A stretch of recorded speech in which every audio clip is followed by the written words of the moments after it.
2:15 in the afternoon, northern Iraq.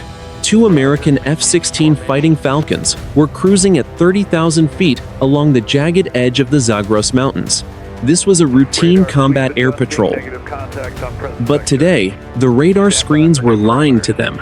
Somewhere in the deep shadows of the peaks below, a hunter was moving through a gap in the coverage that should not have existed.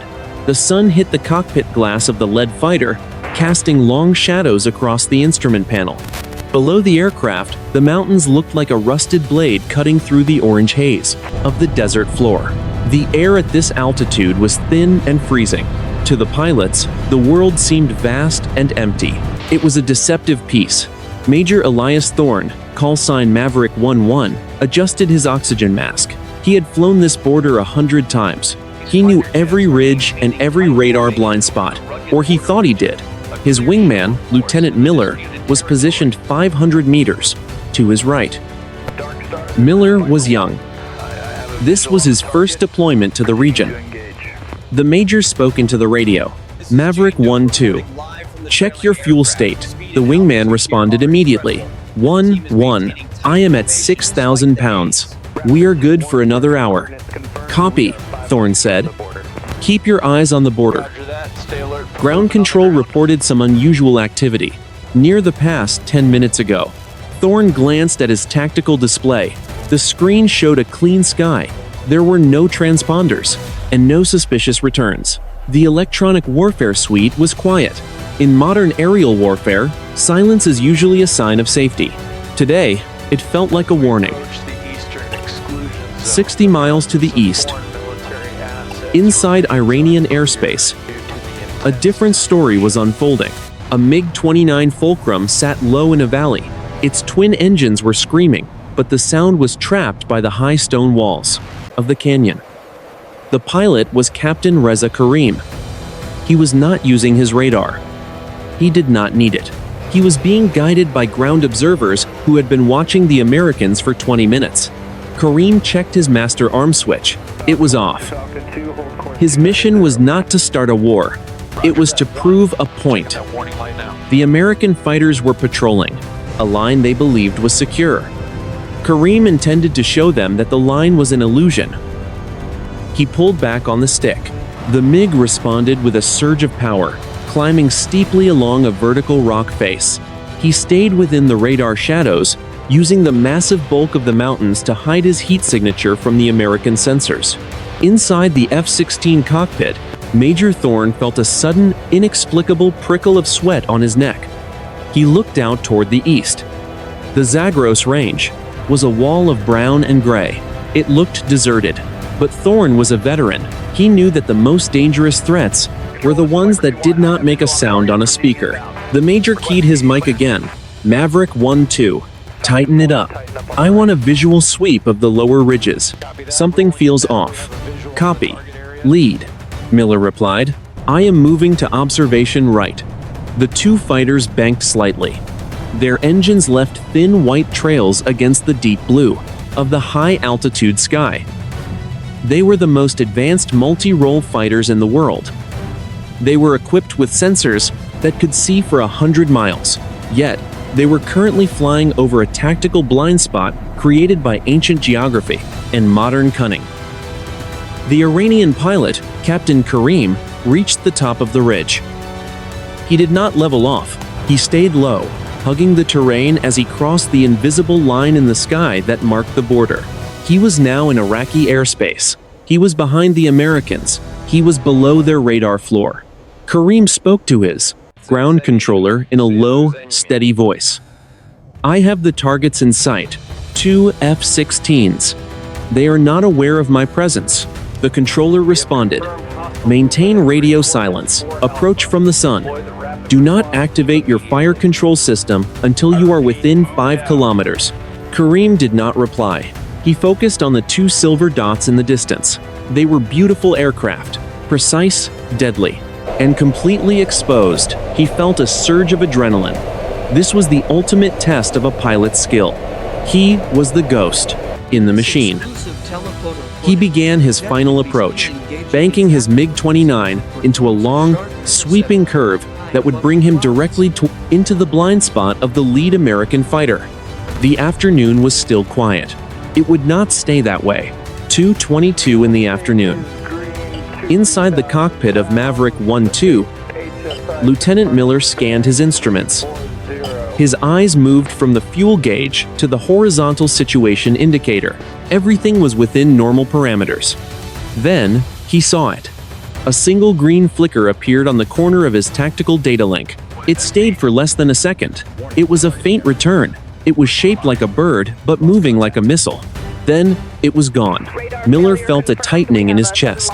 He checked his primary radar. The screen was clear. He checked the passive infrared search and track system. Nothing. He wondered if it was a software glitch. The mountains were notorious for creating false returns. The jagged peaks reflected radar waves in unpredictable ways. He hesitated to speak. He did not want to sound like a nervous rookie. The lieutenant adjusted his visor. Maverick 1-1. This is 1-2. I had a momentary contact on the link. Bearing 090, low. Major Thorne looked toward the east. He saw nothing but the hazy silhouette of the mountains. He checked his own display. It was empty. 1-2. I am clean. Confirm it was not a terrain bounce. Negative, lead, Miller said. The speed was too high for a ground reflection. It was a momentary spike. I lost it in the clutter. Thorne did not dismiss the report. He had seen ghosts before, but he trusted his wingman's eyes. Copy. Keep your sensor sweep narrow. Focus on that bearing. If it is a ghost, we will find it. 2:24 in the afternoon. 5 miles behind the Americans, Captain Kareem was closing the gap. He was now flying at only 300 feet above the valley floor. The ground was a blur of brown rock and scrub brush. He was pushing the MiG-29 to its limits. The air was turbulent this close to the ridges. The fighter bucked and swayed. Kareem held the stick with a firm, steady grip. He was a part of the machine. He looked up. He could see the 2 thin white lines in the sky. The American contrails were his map. He was perfectly positioned in their blind spot. The sun was directly behind him. If the Americans looked back, they would be blinded by the glare. It was a classic ambush. He had practiced this maneuver hundreds of times in the simulator. Doing it for real was different. The air felt heavier. The stakes were absolute. Kareem spoke into his mask. I am in the 6 o'clock position. I am 3 kilometers behind the second target. The Iranian ground controller's voice was a whisper in his ear. Understood. You are clear to proceed with the intercept. Do not cross the border back into Iran until the demonstration is complete. Do not activate your radar. I am visual, Kareem said. I do not need radar. 2:26 in the afternoon. Back in the lead F-16, Major Thorne was not satisfied. The silence was too perfect. He felt a deep, instinctive sense of danger. He decided to change the geometry of the patrol. He needed to clear his tail. Maverick 1-2, Thorne said. This is lead. We are going to perform a tactical slice. On my mark. 3, 2, 1. Mark. The 2 F-16s banked hard to the left.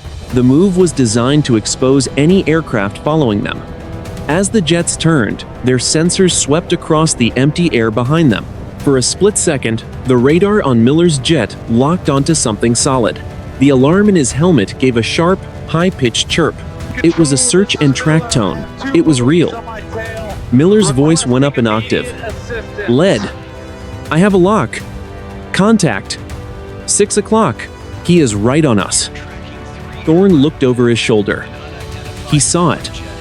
A dark, twin-tailed shape was emerging from the sun's glare. It was not a ghost. It was a MiG-29, and it was already in a firing position. 2:27 in the afternoon. Major Thorne's F-16 banked so hard that the wings seemed to vibrate against the thin air. 6 times the force of gravity pressed his body into the seat. His vision began to narrow at the edges. He did not look at his instruments. He kept his eyes locked on the dark shape of the Iranian MiG-29. Maverick 1-2. Break right. Now, Thorne commanded. His voice was a grunt through the heavy pressure in his chest. The 2 American fighters split. It was a practiced maneuver, designed to force a pursuer to choose a single target. If the MiG followed one, the other could circle back and gain the advantage. But the Iranian pilot was experienced. He did not take the bait. He did not follow Thorne into the high climb. Instead, he stayed low and tightened his turn toward Lieutenant Miller. Inside the Iranian cockpit, Captain Karim felt the airframe shudder. The MiG-29 was a heavy beast. It was powerful and aggressive. He watched the lead F-16 pull away into the blue. He ignored it. His focus was entirely on the wingman. He could see the sun reflecting off Miller's canopy. Karim spoke to himself. In the quiet of his mask, "You are moving too fast. You are overshooting." He eased the throttle back. He used his flaps to bleed off speed. The MiG slowed, tucking its nose deeper into the curve. He was now less than 1,000 meters. Behind the younger American pilot, he was perfectly positioned. He was close enough to see the individual rivets on the F-16's tail. 2:29 in the afternoon. The Combat Information Center on a United States Navy cruiser in the Persian Gulf picked up the sudden movement. On the glowing glass screens, the symbols for the two F-16s were no longer flying a straight line. They were tangled in a high-speed dance, with a third, unidentified contact. Command. "This is Aegis Tracker," a technician said. "We have an active intercept in Sector 4. Maverick flight is engaged with a suspected fulcrum. Distance is 60 miles north of our position." A senior officer moved to the station. "Are there any missiles in the air?" "Negative, sir. No launches detected. But they are inside the merge. It is a close-quarters situation." The room went silent. Everyone knew the rules of engagement. If the Iranian pilot fired, the Americans were authorized to defend themselves. But if the Americans fired first, it could ignite a regional conflict that no one was prepared for. The digital clock on the wall ticked forward. 2:31 in the afternoon. Major Thorne reached the top of his climb. He rolled his jet inverted. Looking down through the glass canopy, he saw the two jets below him. They looked like silver and gray toys against the brown backdrop of the Zagros Mountains. His wingman was in trouble. The MiG was glued to Miller's tail. "Maverick 1-2. He is on your 6. Level out and give me a target," Thorne said. "I cannot. Lead!" Miller yelled. "He is too close. My system is giving me a proximity warning. If I level out, he has a clean shot." Thorne gripped the stick. His knuckles were white. He was 3 miles away. At these speeds, 3 miles was a lifetime. He pushed his nose down, diving toward the fight. He was overspeeding the airframe. The cockpit began to shake violently. The Iranian pilot saw the lead fighter diving toward him. Karim knew his time was running out. He had achieved his objective. He had proven that he could get behind the most advanced fighters in the American arsenal, but he was not leaving yet. He wanted the Americans to know exactly how close they were to the end. He reached for the fire control switch. He did not intend to fire. He only wanted to achieve a lock. He wanted the American pilot, the sound of his own death in his headset. The situation was no longer a routine patrol. It was a crisis. 2:32 in the afternoon. Inside the cockpit of the Iranian MiG-29, Captain Karim moved his thumb to the sensor control switch on the throttle. He had stayed silent for as long as possible. Now, he needed the machine to speak for him. He toggled the radar to active. The cockpit of Lieutenant Miller's F-16 erupted in a high-pitched, warbling tone. On his threat display, a solid green line connected his aircraft to a symbol for a primary threat. The warning was unmistakable. He was being tracked by a fire control radar in a high-pulse repetition frequency mode. It was the final step before a missile launch. Miller's voice was strained. "Lead. I am spiked. I am spiked. He has a hard lock." Major Thorne was still screaming down from 30,000 feet. He watched the digital readout on his heads-up display. His own radar was struggling to maintain a lock on the MiG because of the massive amount of ground clutter coming off the Zagros peaks. The Iranian pilot was using the Earth as a shield. 1-2. "Deploy flares. Break floor," Thorne ordered. "I am coming in on his high side." Miller punched the countermeasures button. A string of magnesium flares ejected from the belly of his F-16, burning at thousands of degrees to distract any heat-seeking missiles. He pulled the stick back and rolled the jet toward the valley floor. hoping to use the density of the air to outmaneuver. The lighter MiG, 2:33 in the afternoon. 700 miles away, inside the Combined Air Operations Center in Qatar, the atmosphere was electric. A dozen senior officers stood behind a row of analysts. On the main wall, a large digital map showed 3 icons flashing red and blue. The Iranian has a lock on Maverick 1-2, a colonel announced. He is within the kinetic envelope for an Archer missile. A brigadier general stared at the screen. What are the rules of engagement? Self-defense only, sir, the legal officer replied. Unless a launch is detected or a clear hostile act is committed, we cannot authorize Maverick 1-1 to fire. The general's jaw tightened. If that MiG fires an Archer at that range, the pilot has less than 4 seconds to live. We are asking him to gamble his life on a political technicality. Sir, the Iranian ground control is broadcasting on the Open Guard channel. An operator interrupted. The voice of the Iranian controller filled the room. It was calm. It was professional. American flight. You are in violation of sovereign airspace. Correct your heading immediately or face the consequences of your intrusion. They are lying, the general whispered. Our GPS tracks show they are 3 miles inside the Iraqi border. 2:34 in the afternoon. Captain Karim saw the American flares.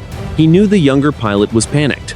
He had the advantage, but he also saw Major Thorne's fighter, closing in from above. The lead F-16 was now less than 2 miles away. Thorne was positioning for a gun solution. Karim decided to raise the stakes. He did not pull away. Instead, he performed a maneuver that pushed the MiG-29 to its absolute aerodynamic limit. He pulled the nose up sharply, engaging the full power of his twin engines. The jet did not just climb, it stood on its tail. The sudden vertical movement was so violent that Thorne's radar lost the track. The MiG became a blur of gray against the brown rock. It was a high-speed vertical reposition. I lost him, Thorne shouted. 1-2, where is he? I do not have him. Lead, Miller responded. His voice was shaking. He vanished. Thorne leveled his wings and scanned the sky. The MiG was gone. It was no longer behind Miller. It was no longer in front of Thorne. The radar screen was a blank sheet of green glass. The hunter had disappeared back into the shadows of the mountains. Thorne checked his 6 o'clock. He checked the sun. He checked the floor. The sky was suddenly, terrifyingly empty. Contact lost, Thorne said. Stay alert. He is still here. He is just waiting. The silence returned. But this time, it was much heavier. 2:35 in the afternoon. Major Thorne gripped the control stick of his F-16. He tilted his head back, straining against the high gravity forces to see through the top of his canopy. The sky above was a deep, punishing blue. There was nothing there. His radar continued to sweep the horizon in a futile search for a target that had effectively deleted itself from the digital world. The Major spoke into his radio. His voice was forced, a product of controlled breathing. 1-2. Level off at 20,000. Expand your search to the vertical. He went up. Lieutenant Miller responded, his breath heavy. In the mask. Copy. Lead. I am leveling at 20. I have no visual. I have no sensor returns. It is like he fell off the map. He did not fall off, Thorne said. He is using the sun. Or he is sitting in our blind spot. Thorne knew the geometry of the F-16. Despite the bubble canopy, there were still places where a beta-place's skilled pilot could hide. If the MiG-29 had timed its climb perfectly, it could be hovering directly above them, masked by the glare of the afternoon sun or the physical structure of the American jets. It was a terrifying realization. The most advanced sensors in the world were useless if the enemy was sitting in the one place they could not look. 2:36 in the afternoon. High above the 2 F-16s, Captain Karim was suspended in a state of predatory grace. He had pulled his MiG into a high alpha climb, trading his airspeed for altitude until he reached 35,000 feet. He was now looking down at the 2 American fighters. From this vantage point, they looked like small, silver crosses. against the brown carpet of the desert. Kareem was in the 6 o'clock high position. It was the most lethal spot in aerial combat. He was behind them, above them, and hidden by the brilliance of the sun. He eased the stick forward, allowing the nose of the MiG to drop. He was no longer using his engines for speed. He was using gravity. He spoke to his ground controller. "I have the visual. I am descending into the engagement zone. I am directly above the lead aircraft." The controller's voice was tense. "Proceed with caution. The American lead is a veteran. Do not underestimate his ability." To recover the situation, Kareem smiled behind his mask. He is looking for a radar return. He is not looking for a shadow. Inside the F-16, the silence was broken by a new sound. It was not an alarm. It was a faint, rhythmic thumping in the airframe. Major Thorne felt it through the soles of his flight boots. It was the wake turbulence of another aircraft. It was faint, like a heartbeat, but it was there. Thorne's eyes went wide. He realized the truth. The MiG had not fled. It had not disappeared. It was falling on them from the sky. Thorne keyed his mic, his voice urgent. "Brake left now. He is above us." The warning came a fraction of a second too late. As Miller began his turn, a dark shape plummeted through the thin air between the two F-16s. The MiG-29 screamed past them, its twin engines roaring. As Captain Kareem slammed the throttles into full afterburner, the wake of the Iranian jet hit the American fighters like a physical blow, tossing them aside in a violent roll of turbulence. The hunter had revealed himself, and he was already pulling back into a firing solution. 2:37 in the afternoon.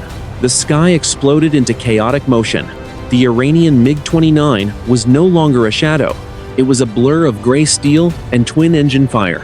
Captain Kareem pulled his fighter into a massive vertical reversal. The force of the turn reached 9 times the weight of gravity.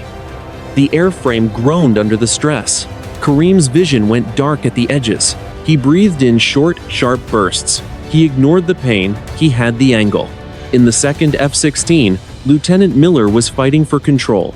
The wake turbulence from the MiG had tossed his jet into a violent roll. He corrected the movement, but his energy was gone. He was slow. He was heavy. He looked in his mirror. The MiG was there. It was a wall of gray metal filling his view. "Lead! He is back on me!" Miller shouted. "He is in the envelope! I am defending!" Miller punched his flare button. Magnesium tracers lit up the sky behind him. He banked hard toward the jagged peaks, hoping the heat from the rocks would confuse the Iranian missiles. It was a desperate move. He was low. He was losing room to maneuver. 2:37 and 30 seconds in the afternoon. Inside the Iranian cockpit, the world was a high-speed tunnel. Captain Kareem watched the American flares bloom like white flowers. He did not care. He was not using a heat seeker yet. He was using his cannon. The digital funnel on his heads-up display began to crawl over Miller's tail. It was a perfect tracking solution. Kareem moved his thumb. He flipped the safety cover off the trigger. He could see the American pilot's helmet. They were less than 300 meters apart.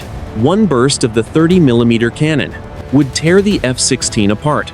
The Iranian pilot felt a strange, cold clarity. He was 1 second from changing history. "I have the solution," Kareem said to his ground controller. "Target is locked. Hold," the controller replied. The word was sharp. It was a command. "Do not fire. Maintain the lock only." Kareem's finger stayed on the metal trigger. He did not move. He waited. 2:38 in the afternoon. Major Thorne was diving. He was at Mach 1.2. The sonic boom rolled across the Zagros Mountains like a clap of thunder. He saw the MiG. He saw his wingman. The geometry was simple. If the Iranian did not pull away, Thorne would have to destroy him. Thorne's head-up display flashed. A box formed around the MiG. The tone in his headset changed to a solid, aggressive growl. The Sidewinder missile was seeing the heat of the Iranian engines. "Maverick 1-1 has a lock," Thorne said. His voice was a flat, mechanical monotone. He was no longer a man. He was a weapons system. I am in range. 1. 2. Stay in your turn. If he stays on you, I am engaging. The three jets were now a single, screaming knot of energy, moving at 500 miles per hour. They were less than 1,000 feet above the rocks. A single mistake by any pilot would result in a fireball against the stone. Inside the Combat Information Center on the American cruiser, the technicians stopped breathing. The radar icons were merged into a single flickering dot. The distance between life and death was now measured in inches.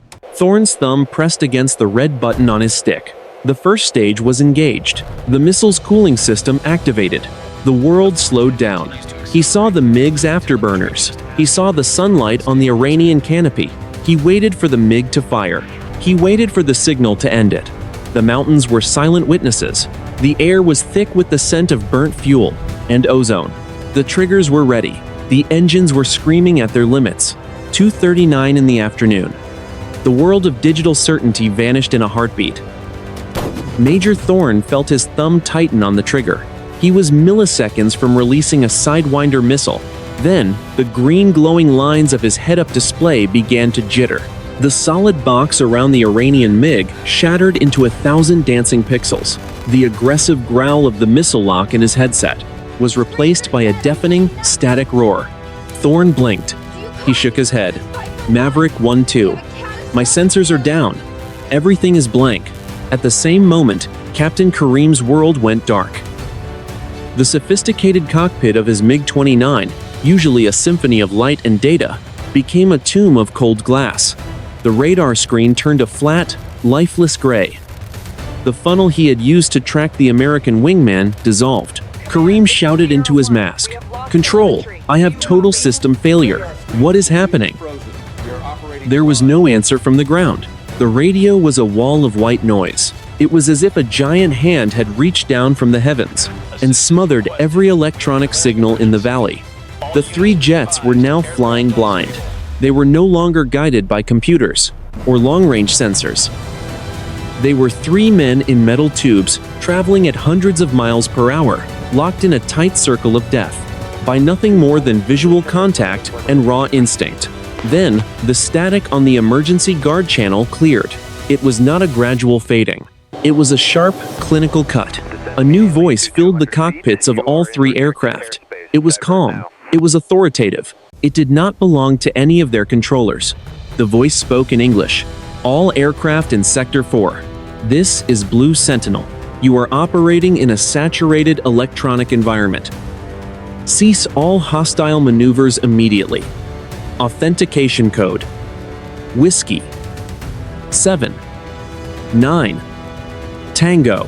Break your locks and climb to 30,000 feet. Major Thorne froze. Whiskey 79 Tango was a global emergency de-escalation code. It was a signal that bypassed normal military channels. It was only used when a situation had reached the highest levels of international crisis. It meant that someone at the very top had seen what was happening and decided to shut it down. Maverick 1-1. Thorne said, his voice regaining its professional edge. I copy, Blue Sentinel. I am breaking left. I copy, Lieutenant Miller said. He sounded breathless. I am breaking right. I am climbing. In the Iranian cockpit, Captain Kareem heard the code. He knew what it meant. His own high command had briefed him on these emergency protocols during regional crisis simulations. The interference was not a malfunction. It was a forced intervention. Someone had activated a high-altitude electronic warfare platform that blanketed the entire border.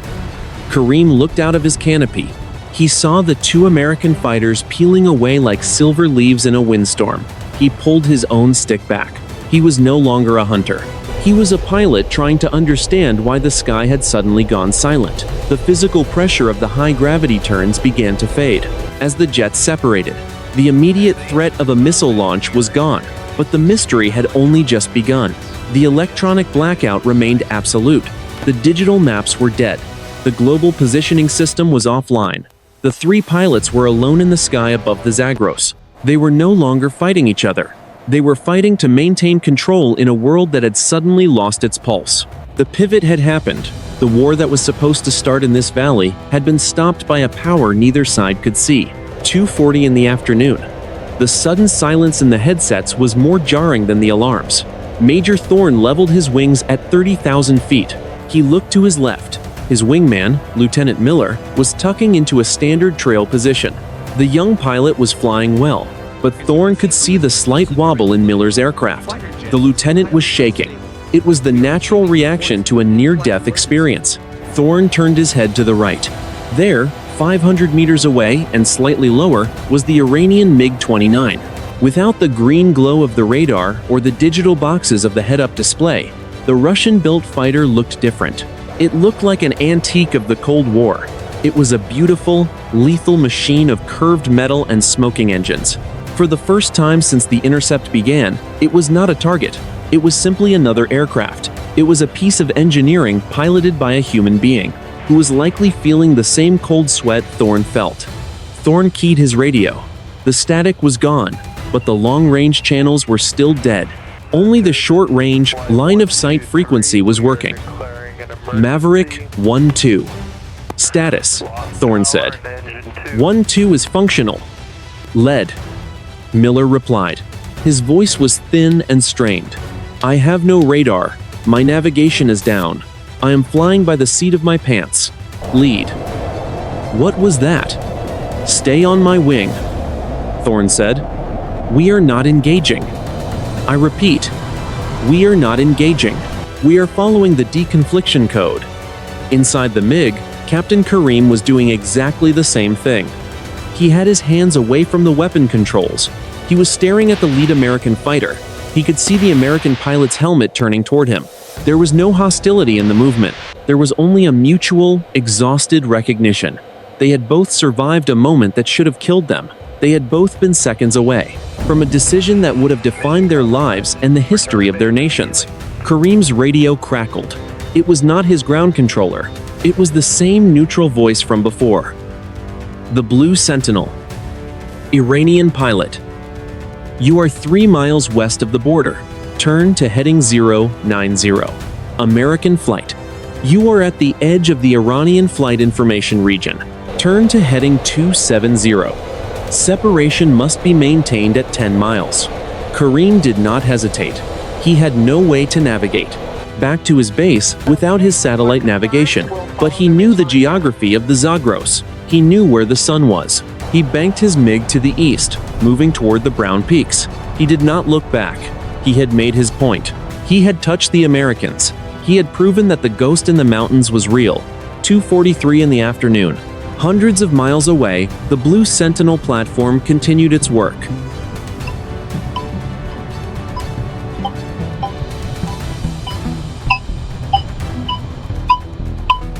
It was an asset that neither side officially acknowledged. It was a silent referee. It was designed to intervene when tactical aggression threatened to become strategic disaster. On the American cruiser in the Persian Gulf, the senior officer watched the 3 dots finally pull apart on the backup monitoring screen. The red and blue icons were moving in opposite directions. The tension in the Combat Information Center did not break, but it changed shape. It turned from the adrenaline of combat into the cold calculation of the aftermath. They are disengaging, the technician said. Why did they stop? The officer asked. Because they both realized the same thing, a colonel replied. Someone else was in control of the sky, and neither of them liked the feeling of being powerless. The standoff was over. The pilots were heading home, but they were carrying the weight of a conflict that almost was. They were no longer hunters, they were survivors. The crisis was resolving, but the mystery of who had truly pulled the strings was only deepening. 2:44 in the afternoon.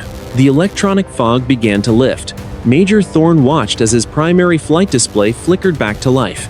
The green data symbols scrolled across his visor like falling rain. The global positioning system reacquired its satellites, and the map of the Iraq-Iran border settled back into its precise, digital place. The interference was gone as quickly as it had arrived. Thorne glanced at his wingman. Miller was holding a steady position, but his aircraft was trailing a thin, dark ribbon of unburnt fuel. The high-stress maneuvers had taken a toll on the engines. Thorne keyed his mic. Maverick 1-2. Report status of your systems. Miller's voice was much calmer now. The adrenaline spike had passed, leaving behind a hollow, metallic fatigue. Systems are back to normal, lead. Radar is sweeping. Engine temps are high but stable. I am green across the board. Copy, Thorne said. We are heading home. Turn to heading 180. Base is 200 miles out. Thorne took one last look at his radar. The single dot representing the Iranian MiG-29 was already 10 miles away, moving deep into Iranian territory. There was no pursuit. There was no further aggression. The fight had been ended by a third party, and both sides were now retreating like two predators that had realized they were being watched by something even larger. 2:47 in the afternoon. Captain Karim crossed the final ridge of the Zagros Mountains. Below him, the familiar landscape of the Iranian plateau stretched out in shades of ochre and gold. His cockpit was once again a symphony of glowing lights. The radio silence was broken by the frantic voice of his ground controller. Back at the airbase, the controller sounded shaken. Alpha 1. Report status. We lost your signal for 5 minutes. We had a total blackout on all frequencies. Karim looked at his hand. It was still resting near the trigger. I am safe. The intercept is complete. The Americans have turned away. Did you engage? The controller asked. Karim paused. He thought about the funnel on his screen. He thought about the American pilot's helmet. Negative. I did not fire. The target was within the envelope, but the environment became unstable. I am returning to base. The controller did not ask for details. There would be plenty of time for that in the windowless rooms of the intelligence debrief.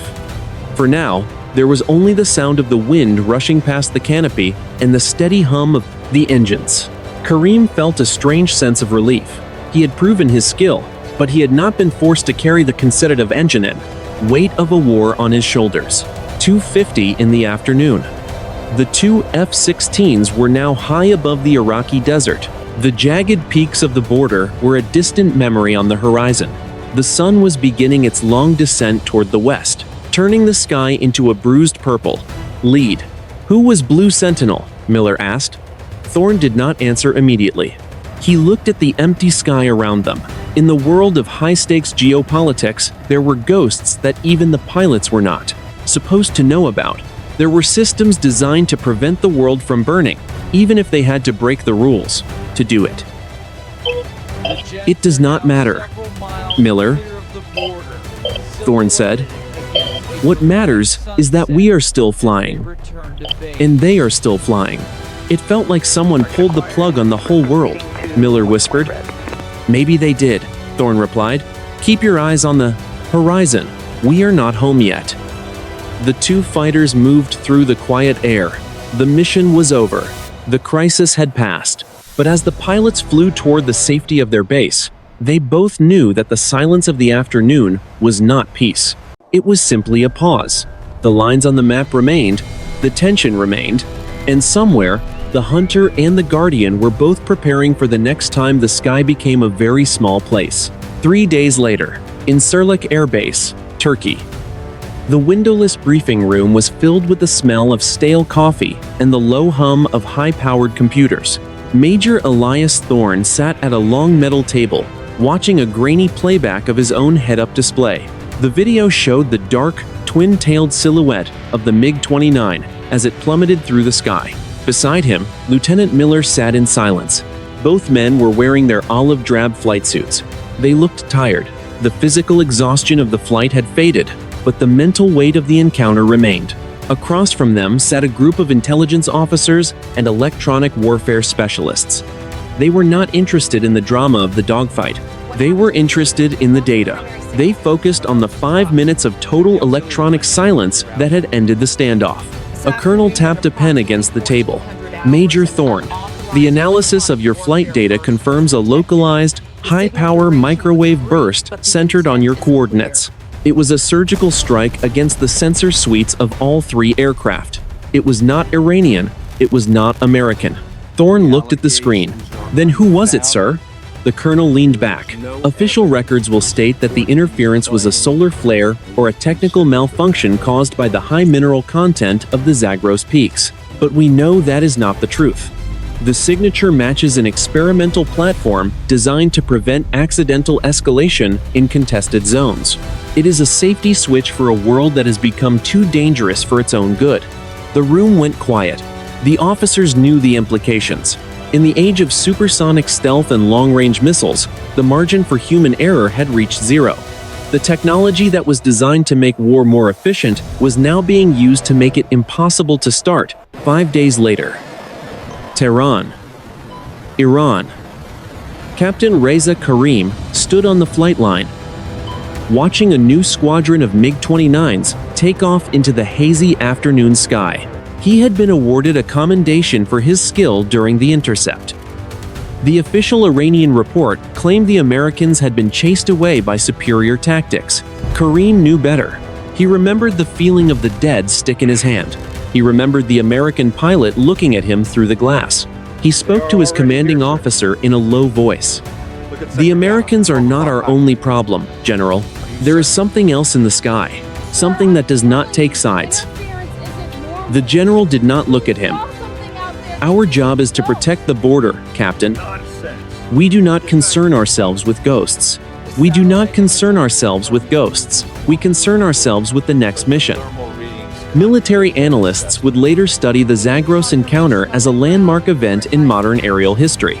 It was a moment where the most advanced weapon systems on the planet were rendered useless by a single, invisible intervention. It proved that the nature of warfare had shifted. The battlefield was no longer just about who had the fastest jet or the most accurate missile. It was about who controlled the spectrum of information. The incident was never reported in the news. There were no diplomatic protests. Both nations chose to keep the encounter a secret. To admit what had happened would be to admit that they had lost control of their own destiny in the sky. No missiles flew. No ships were lost. But the balance of power shifted. When the line was crossed, both sides were prepared to kill. Yet, at the final second, they were stopped by a power that valued stability over victory.